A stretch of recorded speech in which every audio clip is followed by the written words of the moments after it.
O Porcari tá num veículo, né? E o Salvio, ele enviou a regra mesmo, né? A leitura completa da regra, que é o seguinte: tiro livre indireto. E aí tem uma série de situações aqui, a última delas, arremessar um objeto na direção da bola de um adversário ou de um membro da equipe de arbitragem ou tocar na bola com um objeto. Cabe aqui, né? Tocar na bola com um objeto. Tiro livre direto dentro da área, pênalti. Perfeito. Olá pessoal, mais um vídeo no canal Vini Casagrande, um vídeo de pós-jogo, porque após as partidas eu tenho um outro compromisso profissional, ainda bem, mas eu não poderia deixar de passar aqui para falar sobre esse jogo do Flamengo diante do Criciúma. Uma vitória de virada, Flamengo não consegue virar muitos marcadores depois que sai atrás no placar, apenas uma vez com o técnico Tite, que foi justamente contra o Vasco, naquela goleada por 6-1, mas diante do Criciúma,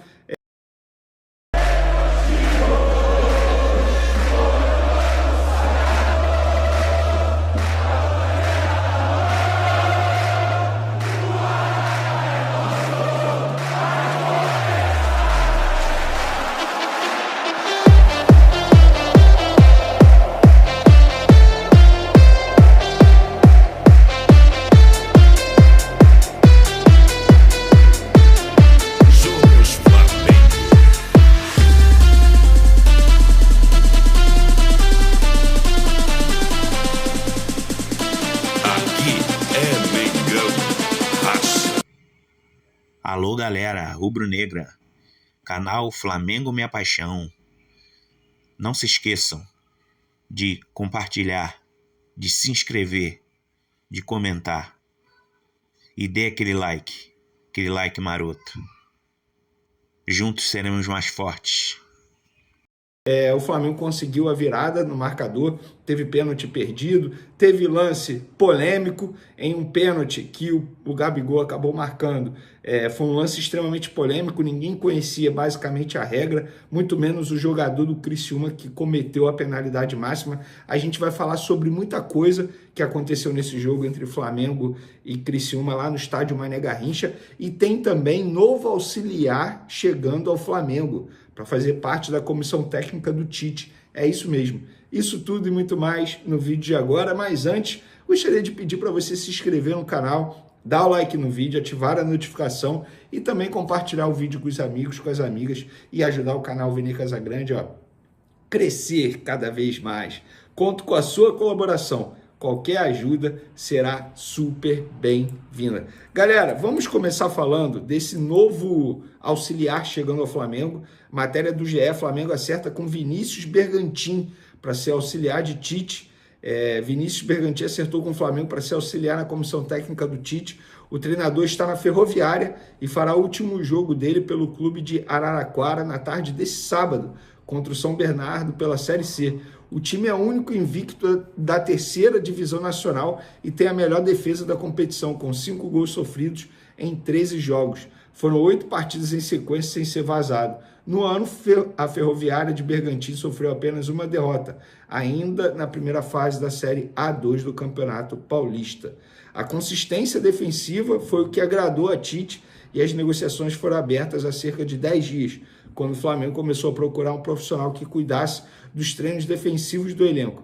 Ninguém deixará a comissão técnica do Rubro Negro com a chegada de Bergantin. O técnico da Ferroviária foi zagueiro da Bundesliga por 8 anos com a camisa do Hannover 96, o que também despertou o interesse do técnico do Flamengo. No Brasil, ele atuou no Ituano e foi atleta do atual massagista do Flamengo, Fernando Munhoz, além de ter jogador do São Caetano, Gama e Guaratinguetá. Então tá aí, boa sorte a esse novo profissional lá na comissão técnica do Tite. Se o Tite pediu, eu acho justo a diretoria atender, até porque setor defensivo tem sido um problema para o Flamengo, sobretudo em jogadas aéreas. O Flamengo vem sofrendo muitos gols em jogadas aéreas e precisa trabalhar isso. Se esse é o forte do Bergantin, bola dentro da diretoria do Flamengo ao contratar esse profissional a pedido do técnico Tite. Flamengo Criciúma, pessoal, o jogo acabou de acabar, o Flamengo venceu por 2-1 de virada. Eu vou ser sincero, antes de falar do jogo, não podemos deixar de comentar o gramado do estádio Mané Garrincha. É um absurdo o departamento de futebol do Flamengo levar esse jogo para o estádio Mané Garrincha. Por quê? Me dê um motivo. Aquele gramado horrível. O Flamengo tinha a chance de mandar em qualquer estádio do Brasil, ou pelo menos tentar mandar. Tem a questão da logística, mas se já ia viajar mesmo para Brasília, poderia viajar para outro lugar e jogar num gramado extremamente melhor. Porque o gramado do Mané Garrincha conseguiu estar pior do que o gramado do Maracanã. A verdade é essa. E atrapalhou demais o desempenho da equipe do Flamengo. Dito isso, vamos falar sobre a parte coletiva. De fato, o time não jogou bem no primeiro tempo e nem no segundo tempo. Coletivamente falando, o time teve uma queda de rendimento. Se a gente for levar em consideração que ainda tinha os reforços caseiros, digamos assim, dos uruguaios, Arrascaeta e De La Cruz, que não fizeram um bom jogo. Mas eu acho que não fizeram um bom jogo muito por conta do gramado. Gente, o gramado, a bola quicava, saía terra, levantava terra. E aí, ainda no primeiro tempo, o Criciúma conseguiu achar um gol numa bobeada do setor defensivo do Flamengo. A verdade é essa. O Rossi ainda conseguiu fazer 2 grandes defesas e a bola sobrou para o Rodrigo abrir o placar para o Criciúma. No segundo tempo, o Tite fez alterações, alguns jogadores entraram. O Vinha, na minha opinião, tem que ser titular. Novamente, o Ayrton Lucas sofrendo muito na parte defensiva. Não dá, toda jogada no lado esquerdo nas costas do Ayrton Lucas. O Vinha tem que se tornar titular nesse time do Flamengo, pelo menos na minha visão. Entrou Gabigol, o Pedro teve a oportunidade de empatar o jogo e acabou desperdiçando uma penalidade máxima, bateu muito mal, mas pênalti não é o forte do Pedro há muito tempo. Inclusive nas últimas batidas do Pedro, ele já tinha batido mal e ele estava dando sorte, que a bola estava entrando. Dessa vez o goleiro do Criciúma fez uma boa leitura do atacante e conseguiu defender. Mas o Pedro vive um ano muito iluminado. É tão iluminado que ele conseguiu empatar o jogo para o Flamengo aos 30 minutos do segundo tempo. De lá para cá, dos 30 minutos em diante, o Flamengo pressionou demais o Criciúma, muito, o tempo todo, foi para cima. Mas naquela base do vai para cima, sem organização tática. O Gabigol entrou. E aí, aos 40 do segundo tempo, eis que o Barreto, jogador do Criciúma, de maneira extremamente infantil, juvenil, para não falar uma outra palavra, o que aconteceu? Flamengo no ataque dentro da área do Criciúma. Tinham 2 bolas no campo, porque o torcedor jogou uma bola no campo. Obviamente não queria atrapalhar o jogo, mas acabou, entre aspas, atrapalhando. O Barreto viu uma bola, o que ele fez? Ele chutou a bola em cima da bola que estava com o jogador do Flamengo, dentro da área do Criciúma. Isso, pela regra, pelo menos o que falaram na transmissão no Premier, isso é pênalti. Eu nunca tinha visto isso. Eu acho que muita gente nunca tinha visto isso. Mas, pela regra, isso é pênalti. O árbitro tem que dar a penalidade máxima. E ele agiu de maneira correta. Os jogadores do Criciúma se revoltaram após o jogo, foram para cima do árbitro, mas regra é regra, não tem jeito. Recentemente, um jogador do Juventude foi expulso porque ele, entre aspas, defendeu o adversário dele porque um torcedor do Internacional invadiu o campo para poder agredir um atleta do Internacional. Ele foi segurar o torcedor partiu para cima dele, ele, entre aspas, agrediu o torcedor para se defender e acabou sendo expulso. Eu achei um absurdo, mas estava na regra. E nesse caso do Criciúma não tem nenhum outro absurdo, regra é regra. Os jogadores do Criciúma têm que ficarem revoltados com o Barreto. O treinador do Criciúma tem que ficar revoltado com o Barreto, com o jogador dele. Porque não pode cometer um pênalti como esse, extremamente infantil, mas cometeu por quê? Por falta de conhecimento da regra. Esse é o grande problema. Muitos jogadores entram em campo sem ter noção da regra, sem ter noção do que está escrito. E se está escrito, o pênalti tem que ser marcado. Aí o Gabigol pegou a bola aos 43 do segundo tempo, foi lá, bateu super bem e virou o placar, tirou a camisa, levou o cartão amarelo. Um gol extremamente importante para o Flamengo, para o Gabigol, que ele sabe que está vivendo os últimos momentos dele no Flamengo. Então uma vitória muito importante do Flamengo de um estádio lotado, mais de 55 mil pessoas presentes apoiando a torcida do Flamengo, mas em um gramado terrível, horrível. Com essa vitória, o Flamengo chega a 34 pontos. Ultrapassa o Palmeiras de maneira momentânea, lembrando que o Palmeiras joga nessa noite, para variar, depois do Flamengo, pega o Cruzeiro em casa, o Botafogo vai entrar em campo daqui a 20 minutos, vai enfrentar o Internacional. Primeiro colocado, Botafogo, 36 pontos, Flamengo na segunda posição de maneira momentânea com 34, Palmeiras na terceira posição com 33, o São Paulo tem 30 pontos, tá? E o São Paulo vai enfrentar amanhã o Juventude, também no Mané Garrincha. Boa sorte aos jogadores do Juventude e também do São Paulo nesse jogo, porque o gramado está horrível. Lembrando que o Flamengo tem um jogo a menos em relação a esses adversários na briga pela liderança, porque o jogo contra o Internacional foi adiado e ainda não tem data marcada para acontecer. De maneira geral, tem que comemorar a vitória, é óbvio, 3 pontos importantes, bacana, beleza. Mas de maneira bem fria, se a gente for analisar, fazer uma análise bem fria do Flamengo, é para se preocupar. Porque pelo terceiro jogo seguido o Flamengo joga mal. Foi assim contra o Cuiabá, foi assim contra o Fortaleza e foi assim hoje diante do Criciúma. E 3 adversários bem tranquilos. Tudo bem, o Fortaleza hoje tem que ter muito respeito com o Fortaleza, um time extremamente arrumado. O Cuiabá briga na parte de baixo, o Criciúma briga na parte de baixo.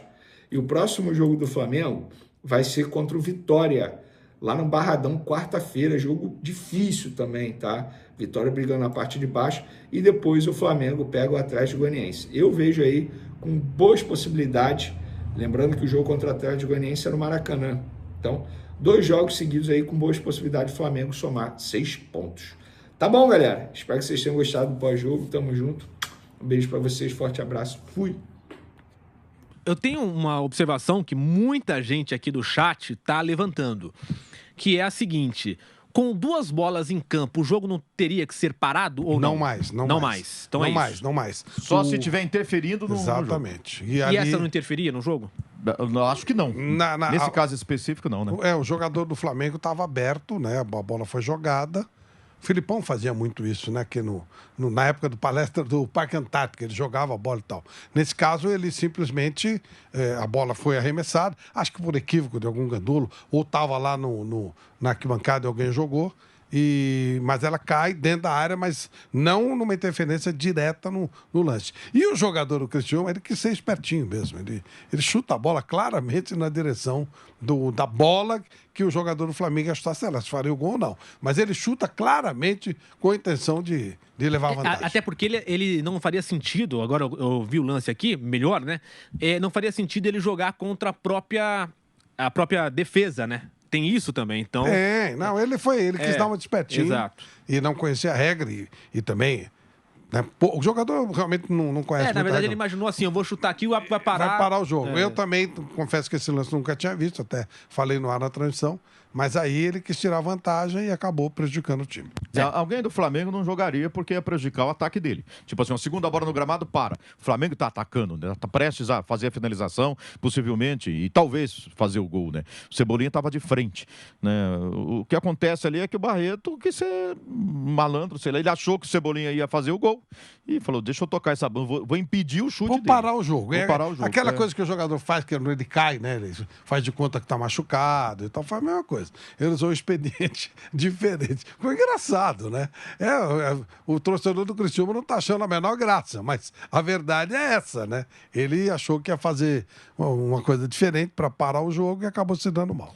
O Porcari mandou, inclusive, as regras aqui, regra 12, né? Infrações e indisciplina diz, qualquer objeto arremessado em campo que atinja adversário ou bola é tiro livre direto. Na área é pênalti.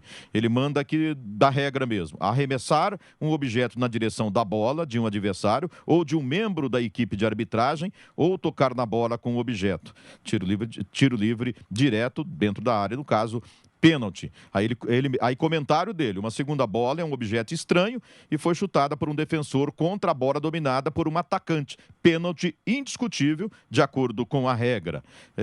E ele comenta aqui que o Magnelson Lima Barbosa, geralmente é conhecido como um árbitro azarado, porque acontece de tudo em arbitragem dele para o lado negativo, e hoje fica pro lado positivo, porque aconteceu um lance diferente e ele agiu imediatamente e Com acertou. correção, Isso, exatamente. com correção, aplicando a regra. Mudou a onda dele de azar, né? Eu fico imaginando aqui se, por exemplo, o Barreto não faz isso. O Cebolinha bate e faz o gol. O VAR ia revisar quem jogou essa segunda bola. Se foi alguém do Flamengo. Não, aí eu acho que ela veio da torcida, mas de qualquer forma ia revisar e aí ele ia analisar se houve interferência ou não. Eu acho que não houve, você também não, Acho que não. mas de repente o árbitro poderia interpretar que houve. Aí seria uma outra situação. Mas o Barreto já resolveu logo isso. Só uns comentários sobre isso aqui no chat. O Xandão aqui. 2 bolas em jogo para o jogo. Logo uma regra anularia a outra. Acho que não vou terminar aqui, não. Que ele foi muito duro. O Matheus Ângelo vai ser referência de todo o jogo. Tem 2 pênaltis pro Flamengo, assalto, aquela coisa toda. Luiz Gabriel Santos Oliveira, só confirma o resultado. Enfim, não existe isso. Ganhou no roubo, como sempre. A Verônica Rocha ficou revoltada. Imagina o torcedor do Criciúma revoltado, né? Com os 2 pênaltis marcados. Já estava o Criciúma revoltado com o primeiro pênalti que o Pedro bateu e o goleiro defendeu. 70%, e agora nessa bola diferente. 70% do país está revoltado. 30% torce para o Flamengo e 70% está revoltado. O João Luiz, que vergonha para o nosso futebol. Tá muita gente aqui que realmente contestando bastante, né? Na verdade, por Criciúma fica a sensação de que o resultado não foi justo, né? Jogou tanta bola, né? E tomou a virada no final e num lance completamente diferente, né? E o Barreto deve estar muito arrependido de ter chutado essa bola em direção à bola do Cebolinha. Com certeza. Agora, Zé e Flávio, uma outra possibilidade, né, que surge, por exemplo, só que daí acaba ao mesmo tempo também já... pela explicação do Flávio e sua, Zé, já acaba também, digamos assim, se anulando, porque tinham levantado a possibilidade, por exemplo, de virar um efeito cascata e de, por exemplo, o Gandula, do time mandante, começar a caçar alguns pênaltis jogando a bola intencionalmente. Só que aí isso já se anula quando você fala daquela possibilidade do árbitro interpretar que essa bola jogada intencionalmente por um Gandula atrapalhou o jogo, então ele já para o lance. Então isso já se anularia. Não. Ele é corpo estranho. O Gandula exatamente. O jogador, a punição foi contra o Criciúma porque o jogador fazia parte do jogo. O Gandula simplesmente separaria o lance. Só para e bola ao chão, nesse caso, né? Se vem alguém de fora. Nesse caso, não. O Gandula não teria o poder de ser considerado jogador X ou Y. Aí não. Ele ou pararia... digamos assim, jogar para intencionalmente bater, por exemplo, algum jogador que esteja, digamos assim, indo contra o seu ataque. Mas não. isso é a mesma coisa que invadir, né? Você para. Aí o cara aí, mas aí não tem jeito. Aí você para o jogo e vida que segue.